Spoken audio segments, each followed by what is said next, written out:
Aujourd'hui, on voit comment intégrer des fichiers SVG au sein de Webflow en utilisant la méthode du custom code pour avoir des fichiers plus légers et qu'on peut modifier en temps réel, comme tu peux voir ici, en modifiant la couleur. Tu vas voir, c'est très simple. Juste avant de commencer, au cas où tu débarques sur cette chaîne, moi c'est Nathan, j'ai cofondé un collectif de freelance spécialisé en design produit et design web qui s'appelle FrameUX. Donc sur cette chaîne, tu vas principalement retrouver des tutos sur comment utiliser Webflow pour la partie web design ou des astuces Figma en web design et en produit avec Lucas, ainsi que la documentation de notre aventure avec le collectif FrameUX. Donc si ça t'intéresse, n'hésite pas à t'abonner. Allez, on passe tout de suite à la vidéo. Donc on se retrouve directement sur mon écran. Donc il y a deux méthodes en fait pour implémenter des fichiers SVG. Je vais te montrer la première. J'ai mis une croix. Elle fonctionne aussi, hein, mais après tu vas voir que celle avec le code est un peu mieux.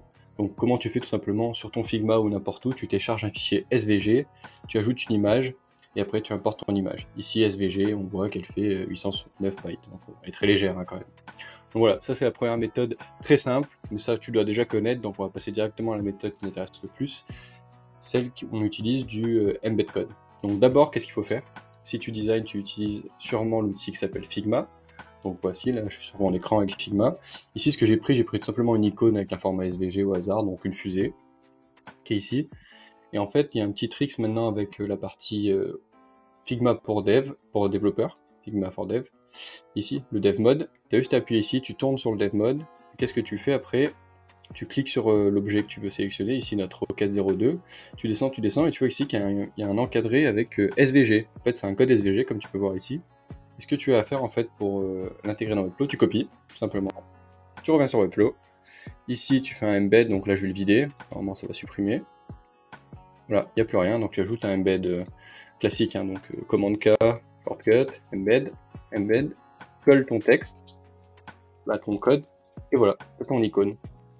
Ici il y a l'icône, donc attends, il y a un petit bug, il faut que j'enlève celle-ci. Voilà, t'as ton icône avec les mêmes dimensions, car on l'a pris, elle était à 104 pixels, comme c'est écrit ici. Par contre ici tu vas voir que stroke, du coup la couleur du background, est black.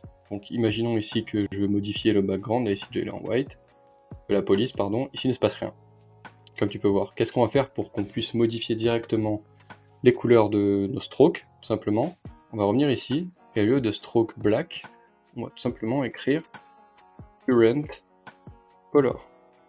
Donc la couleur actuelle qu'on a utilisée dans Webflow, ici, sur cette classe. Là tu vois qu'on l'a mis verte directement, on va quelque chose de beaucoup plus flashy. Ici tu peux t'amuser, voilà. Tu peux changer tes couleurs un peu comme tu veux, donc ça te permet ici, imaginons de... On va mettre quelque chose de normal d'abord, entre guillemets noir. Donc on va appeler ça, je sais pas, icon. Donc c'est noir. Après tu veux créer la combo classe icon red. Du coup tu la mets en red. Voilà. Après tu peux modifier quand tu vas avoir plein d'icônes, juste avec des systèmes de combo classe. Donc voilà, comme tu as vu, c'est super simple. Tu as juste à copier-coller ton code depuis Figma, puis modifier la partie stroke. Tu peux faire pareil avec width et height si c'est à 104. Après tu peux jouer à mettre current width, current height et mettre des attributs sur tes classes. Voilà, c'est tout. Et voilà, c'est déjà la fin de cette vidéo, donc si tu as la moindre question sur comment implémenter un SVG, quelque chose que tu n'as pas compris, n'hésite pas à me le faire part en commentaire, on lit tout et on répond à tout. Si cette vidéo t'a plu, bah bien sûr, like, commente, partage, tu connais, abonne-toi à la chaîne si ce type de contenu te plaît, n'hésite pas à nous suivre sur tous nos différents réseaux, donc LinkedIn, Nathan Simula, Twitter, Nathan Simula, pareil, abonne-toi au YouTube et va voir nos différentes landing pages sur notre site web. Voilà, moi en attendant, je te souhaite une excellente journée ou une excellente soirée. Je te dis à jeudi prochain pour une prochaine vidéo. Ciao!